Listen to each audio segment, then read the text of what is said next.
My friend Bob Borisage wrote a great piece for the ourfuture.org website.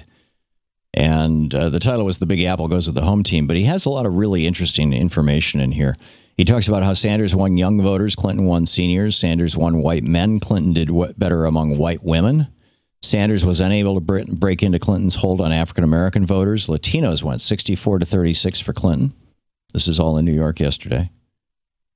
By 64-29, New York Democrats thought Wall Street hurt rather than helped the economy. But here's the interesting thing.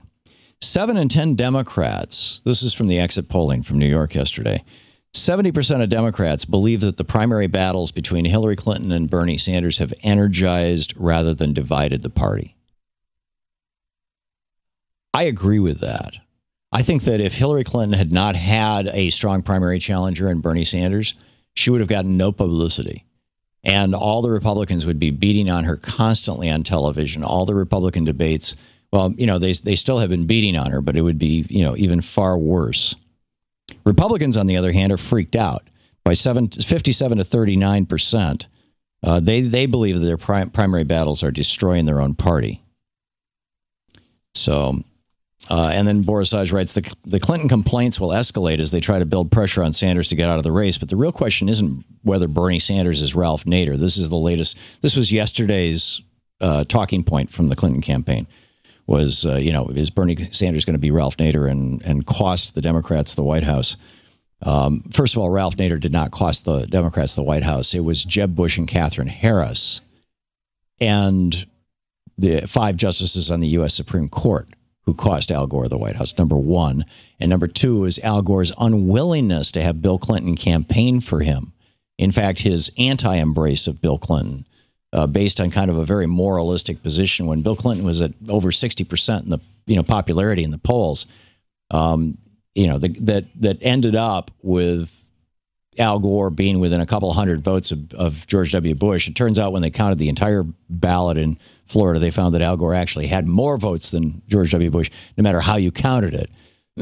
Excuse me, but the net is there's no comparison between Bernie Sanders, who is running inside the Democratic Party, and Ralph Nader, who ran outside the Democratic Party. So anyhow, luckily, he writes, Republicans seem intent on imploding, and Americans aren't about to elect Donald Trump to the presidency. So, if Trump is the nominee, that, again, somebody coming out, in this case, Bob Borisage, coming out and saying, Donald Trump as the nominee would be great. I don't know. Ted Cruz is damn scary, too. But then he goes on and says Sanders will and should take his message to the very end. Sanders is driving fundamental issues from money in politics to Wall Street to free tuition education to sensible trade policies, a $15 minimum wage, and national health care. He's amassed far greater votes than any insurgent candidate in modern Democratic Party history, and he's energizing the young. And he's got more victories to come. He is almost certainly going to win in Oregon and California. Well, who knows California? I can tell you he's going to win in Oregon. He's got more victories to come. But, I just want to say again, I think that going forward, again, neither campaign has asked me for my advice. And frankly, I'm not sure that any campaign has ever listened to my advice. But my take on this is that going forward, Bernie is building a movement and has from the very beginning. Hillary Clinton has been building a candidacy and has from the beginning. She's essentially saying, vote for me because I'm well qualified. I was Secretary of State. I was a senator. I was the 7th most progressive senator in the United States Senate. I know how it works inside the White House. I'm ready to start this job on day one, et cetera, et cetera. Her position. And, that's going to continue going forward. And she should continue to present herself as a candidate. And Bernie should continue, he's going to, I believe, continue to present himself as the leader of a movement. Now, that movement can function very, very well, thank you very much, if these two candidates handle this right within the Democratic Party.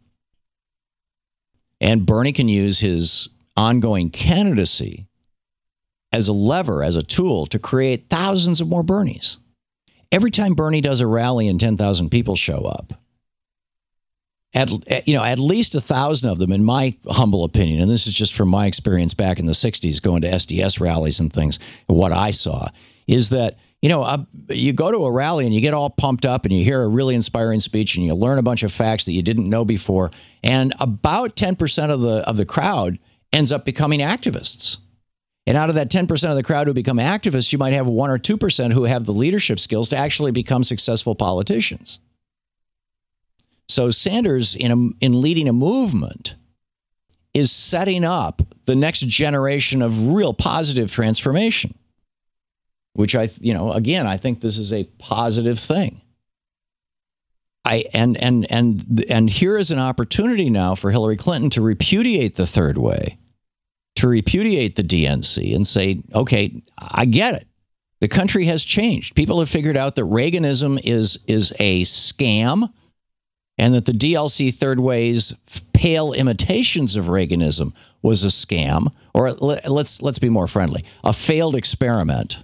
Al Fromm, had a failed experiment and needs to leave the stage.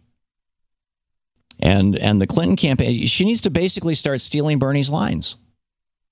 And doing it all the way down to the bottom of her feet. Now, people will say, oh, well, can you trust her? I think you can if she's emphatic about her positions. Again, the Constitution doesn't say we elect leaders. It says we elect representatives. And when Hillary Clinton and her husband were representing us back in the 90s, the majority of Americans didn't think that gays should be married or serve openly in the military. Today, the majority of Americans do. She's changed her position on those things.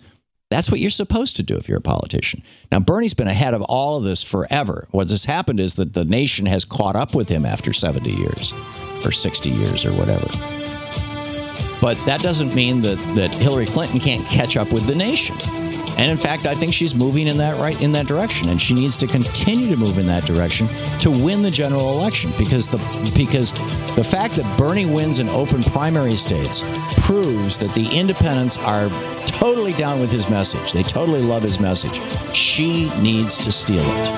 You're listening to the Thom Hartmann Program. Call 202-536-2370. And he needs to keep building his movement in a way that doesn't alienate her voters, and she needs to keep building her candidacy in a way that doesn't alienate his voters.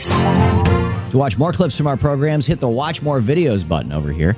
And please be sure to hit the handy-dandy subscribe button so you'll always be up to date. Tag, you're it.